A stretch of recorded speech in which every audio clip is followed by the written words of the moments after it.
Good morning and happy snowy Saturday. It actually looks really beautiful outside right now. You're taking a live look as we are waking up to fresh snow in a lot of the metro areas and lots of people going, where is the snow? I mean, that's how varied it is today. This morning we do have team coverage, including with our Rachel Krause, who is in the thick of it tracking the snow conditions. But we want to start right now with our Chris Bianchi in the 9 News backyard. And Chris, I don't have to tell you, it's chilly out there. It's a little chilly. It is a little chilly out here, but temperatures right now around 29, 30 degrees. I'm going to actually point this over. Look at this tree. Remember, shake those trees here this morning. Oh, that got a little cold. Probably shouldn't have done that with a nice suit on, but you get the idea here, folks. It's that heavy, wet snow in the Denver area. We picked up about 4 to 8 inches worth of snowfall. Here in downtown, I'm guessing, looking here, I haven't officially measured yet, about 5, 6 inches. So this was a substantial mid to now late April snow event for us here across the Denver metro area, no doubt about it. And you can see it's a bit of a winter wonderland. I will say this, though, this is going to look a little different in a couple days' time when this melts on off. 24-hour snowfall totals, we picked up 12.5 inches in Nederland, and that was as of a few hours ago. And some of these totals as of a few hours ago as well. So I'm guessing somebody here in the metro area might have seen 9, 10 inches out of this thing. Golden just checking in with 8 inches, Boulder 7 inches, and about 5 or 6 inches here in downtown, as I mentioned. So remember, shake those trees this morning. We are getting close with the amount of snow that we've seen to perhaps some down trees, some down maybe even power lines. So again, just try and shake those trees this morning. Heaviest snow done in the next hour or two. Winter weather advisory goes till 9 o'clock this morning, including downtown Denver. Today, we will be mostly cloudy with some of these light snow showers, mainly this morning. Those will clear up pretty quickly. We are basically done with the accumulating snow at this point. HD Doppler radar showing some of that snow. It is heaviest in northeastern Colorado, north and east of downtown. And again, any of that snow that we've got now will break up in the next hour or so. And watch for that patchy black ice for tonight. 7-day forecast. We're warmer for next week. So more on all this coming up in my full forecast in a couple minutes. The mom and me almost just ran a coat out to him in the middle of that Chris, forecast. put your jacket on. I was like, where is his jacket? It's too cold He needs out gloves. there. Our Rachel Krause is in Boulder, where they got some of the most snow overnight right now. And Rachel is more prepared to be outside. Yes, she She's is. got the hat and the coat. How are things looking where you are?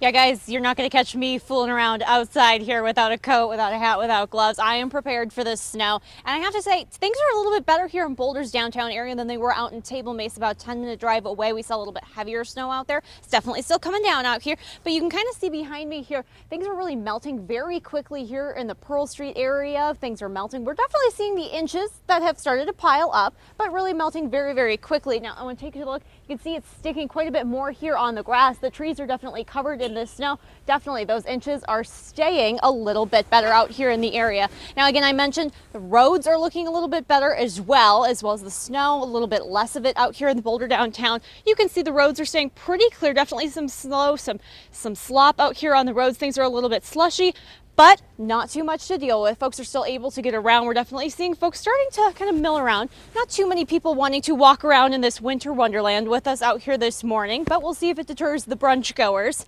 It's hard to deter too many people from brunch, even a few inches of snow here in Boulder. There it is. It is beautiful out there. It looks like a snow globe. It really does. It's absolutely spectacular. We really appreciate it, Rachel. We know you usually work late at night, so it was a big ask to have her come in today. Thank you, Rachel. Stay warm out there. Well, since this is that heavy and wet snow that we are seeing, it could be weighing down on tree branches and causing some power outages.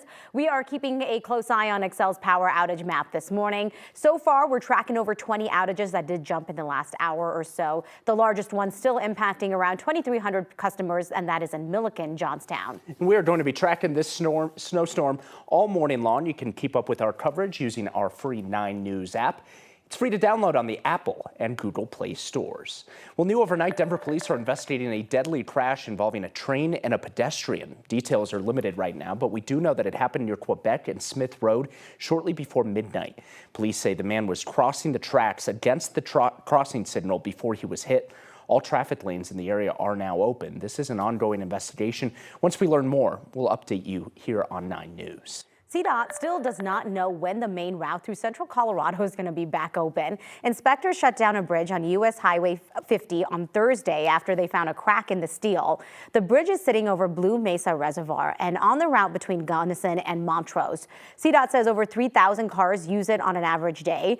The detours around this closure are more than 300 miles long. Drivers can head north on I-70 up to Vail or south to Highway 160 through Pagosa Springs. CDOT says the inspection was mandatory because the 1960s era steel that was used in this bridge is known to have problems exactly like this. Right now, inspectors are still trying to find a safe way to even get back on the bridge to get a closer look at it. Until then, they're not going to know what repairs are needed or when they might be able to reopen it. A former University of Denver basketball player who drove drunk and killed a mother will spend 6 years in prison. Coben Porter is the younger brother of Nuggets player Michael Porter Jr. Porter admitted in court that he was drunk when he ran a red light in January of last year and hit someone, killing Katharina Rothman. The court heard from Rothman's family about their loss before Porter's family spoke about his character. Katharina was a vibrant, beautiful woman, mother and wife. She completely lit up any room she entered. He was the one that I looked up to, even though I'm the oldest brother. I just want to say that I understand your family's pain.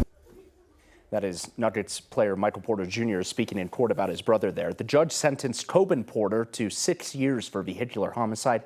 Katharina was driving an Uber at the time. He was also sentenced for 2 years for hurting the passenger in the car.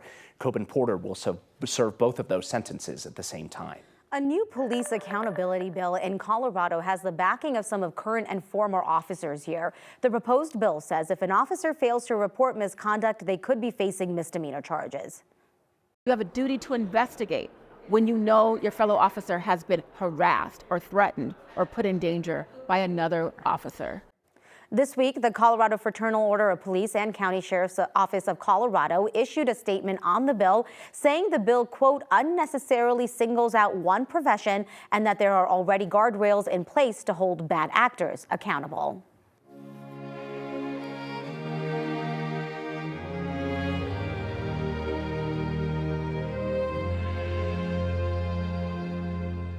Today marks 25 years since the Columbine High School shooting. In the years since, we've heard from the families of the 12 students and one teacher who died. The mother of Kelly Fleming told us this felt like the right time to share a remarkable story with us. My name is Dee Fleming, and my daughter Kelly was one of the students at Columbine that lost her life, and she was 16 years old. I felt a little nudge from Kelly that this would be a great time. It's hard to even wrap my mind around the fact it's been 25 years since we last saw her and since I last tugged her. And I'll go ahead and read the story that I've been handing out to people over these last 24 years, and it's called The Gift of an Angel. Even as I write these words, it still doesn't seem possible. It's because of Kelly's death that I happened to find myself at Columbine High School the week before Christmas 2000. Construction had begun on the New Hope Columbine Memorial Library at the school. I suddenly found myself gazing up at the windows where the old library had been. I began talking to Kelly and praying to God that she was truly happy and at peace. Almost immediately, a movement caught my eye, and I realized that there was a figure moving across the window of the old library. I knew instantly I was looking at an angel. There wasn't a doubt in my mind. She was so clear to me, she was elegant, and she was gliding or floating across the front of the building. I was elated, overjoyed, and very thankful. And this is a photo of the image going across the front of the building that I was able to capture. It all happened so fast, and I was just in amazement on a little Kodak Instamatic camera. Kelly was there nudging us all along. I truly believe she let us know when it was our time to quit concentrating on her death and celebrate her life. And I knew from the get-go I needed to know she was okay, and I needed to know she was at peace. And she didn't waste any time in sending me some little signs. It was just such a blessing for her and God to send me such a special gift.